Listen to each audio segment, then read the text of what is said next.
दिवाळी हा फटाक्यांचा आणि आनंदाचा उत्सव आहे.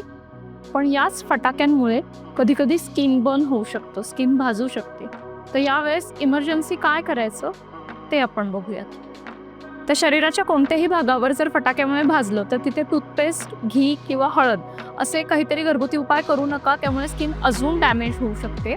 सगळ्यात पहिल्यांदा तो भाग जिथे भाजलेला आहे तो भाग व्यवस्थित एक्सपोज करा. त्याच्यावर जर काही कापड असेल, कपडे असतील तर ते बाजूला करा आणि स्वच्छ नळाच्या पाण्याखाली तो भाग धुवून घ्या आणि तिथे आईस पॅक वगैरे लावू नका.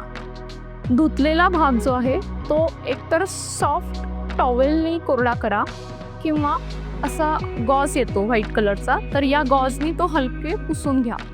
तर हे पुसताना कॉटन वापरू नका, कारण कॉटनचे थ्रेड त्याच्यामध्ये अडकतात आणि ती जखम इन्फेक्ट होते. त्याच्यानंतर त्या कोरड्या केलेल्या भागावर कोणतीही अँटीबॅक्टेरियल क्रीम ज्याच्यामध्ये प्लेन फ्युसिडिक ॲसिड असेल अशी क्रीम वापरा. जिथं भाजलं आहे तिथं जर फोड आला असेल तर तो फोडू नका. त्यावेळेस तुम्ही स्किन स्पेशालिस्ट डॉक्टरांकडे जाणं अपेक्षित आहे.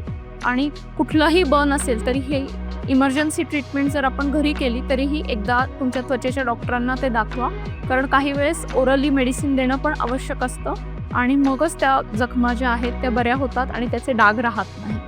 And wish you a very happy and safe Diwali.